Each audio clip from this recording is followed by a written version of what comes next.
Hi guys! So today we're going to be talking about verbal communication. So I have a little whiteboard here. I'm going to be writing the terms that you need to know and other things on here while we're working. But today we're going to be talking about first the seven principles of verbal messages. Then we will be talking about kind of a more sensitive topic, which is things like cultural identifiers, racism, sexism, that kind of thing. And then we will be talking about how to use verbal messages more effectively.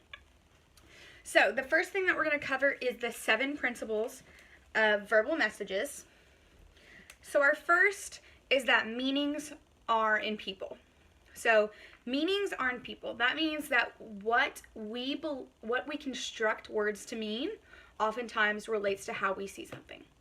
So if you ask someone to define love, they're not going to tell you probably the dictionary definition. They're going to tell you, oh, I love my mom. I love my boyfriend. I love my friends. They see the context of love in the context of other people. So meaning is not in words, but it's in people. So to uncover the meaning, you need to look into people and not merely into words. Another example would be if I just say pet, right? If you have a pet, you're going to immediately think to your pet. You're going to find that meaning in that people, aka your dog or your cat, right? When you say pet, the first thing I think of is my pets. That's what I understand pet to mean. So again, the first one is meanings are in people. The second principle is meanings are both denotative and connotative. So there's 2 terms that you're going to need to know: denotation and connotation.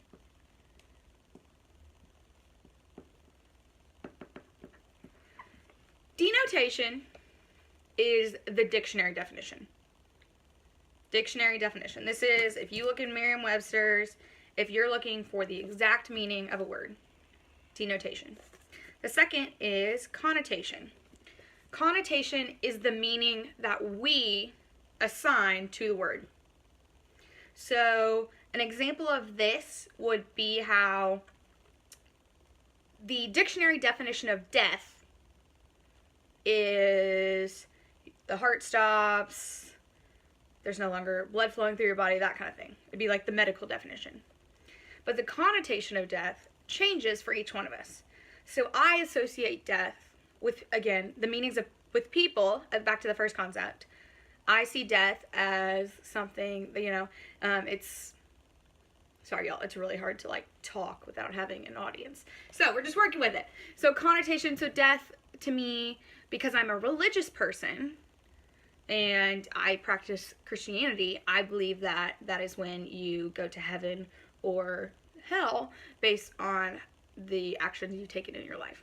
So that's what death connotes to me, but the denotation is a little different. Make sense? I'm hoping there's some head nods going on. So the next principle is that meanings depend on, again, my favorite word, y'all know, say it with me, context. So meanings depend on the context. So different if you are saying, how are you, to someone just on the street, right? How are you? You're not asking really how they are. You're just kind of greeting them. Whereas if my best friend is in the hospital and I'm asking, how are you? I'm really asking kind of like what her health situation is, how she feels, that kind of thing. So the meaning of a given signal also depends on the other behavior that accompanies it or is in close to time. Perfect example of this, if I give you guys a test and nobody does well, which shout out, y'all did really well on the last test. If I'm like, oh, you guys did such a great job after I handed you the test, you might realize, she's not actually telling us that we did a good job. That's sarcasm. So there's also the cultural context. So basically there are 3 principles. 3, I don't know why I keep putting on multiple numbers. 3 is principles when it comes to cultural context. And so that first one is principle of cooperation. Cooperation. The principle of cooperation means that within any interaction between two people, your goal is to understand each other. Right? So we want the information to be quality. We want to kind of put it together in a coherent manner. We want things that we're talking about to be relevant. And we want there to be quality in our conversation. So that's the principle of cooperation. The second is the principle of peaceful relations.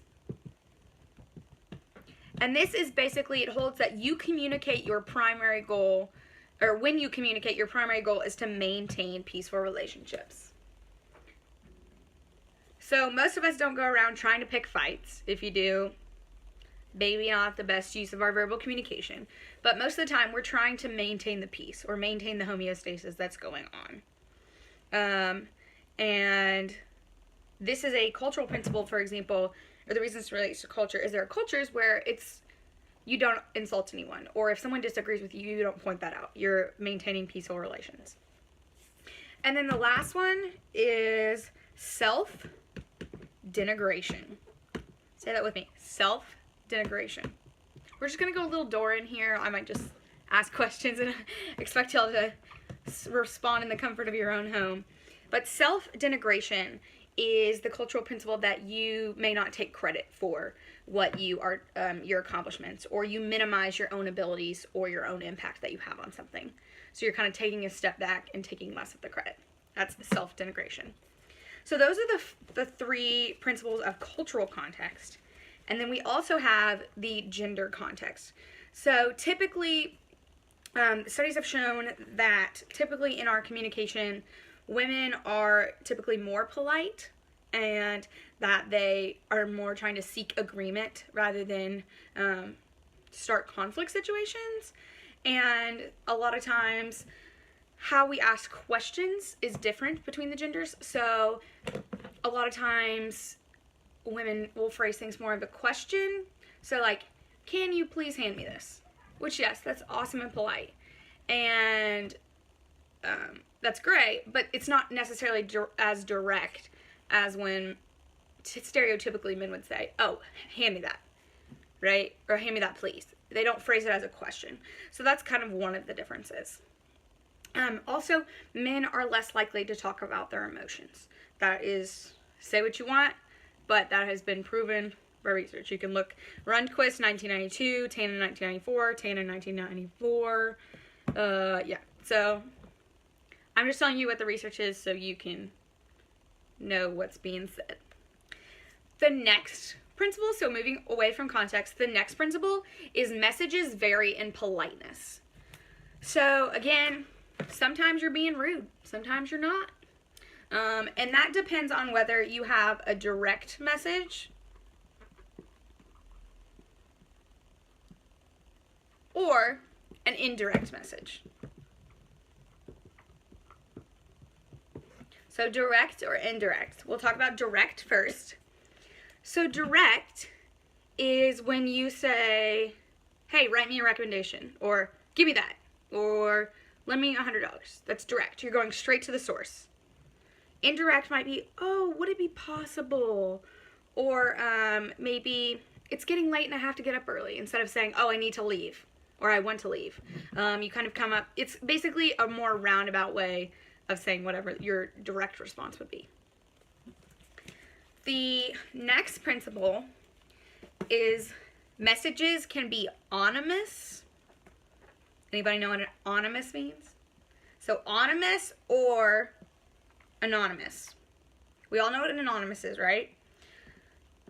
So anonymous means that whoever the author is not identified. We don't know who sent it. This is things like message boards, maybe Reddit, like different, basically you're anonymous in your message. Anonymous means signed. That means we know who is speaking to you. So the thing to note with anonymity, or the act of being anonymous, is that a lot of times people feel more open. There's that disinhibition effect, and that's why people are more likely to be mean online when nobody knows who they are or they can't directly get to them rather than in person. And people are also more likely to go to extremes if nobody knows, if they have that sense of anonymity. So then we have the next principle is that messages vary in assertiveness. So basically you can contradict what other people are saying. You can go against their opinions. We all know what it means to be assertive. And so messages vary in that. And then let me make sure this is the last one. Yes, so the last one, and this will be the end of this video, I'm going to split it kind of into the 3 parts for the 3 sections. That way it's a little bit easier to digest, and I'm not really sure how to upload the videos if they're longer than like 15 minutes. So the last one is that messages can deceive. So this is when we're going to talk about lying. Lying. We love some lying. We don't actually love lying, but this is a fun topic to think about. So lying. Lying is when you are sending a message with the intent of giving another person false information. So there's 4 ways that we do this. Pro-social deception, which I'm going to give you the term, define it, and then we'll come back and give examples. Pro-social, self-enhancement,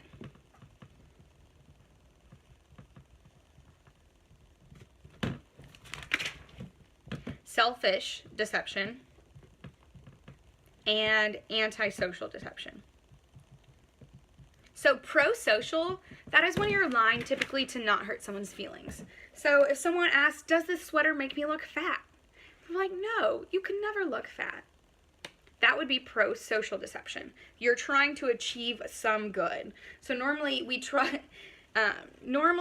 pro-social is lies that we would say are polite or little white lies. That would be pro-social. The next one is self-enhancement. So this is when you lie to make yourself look better.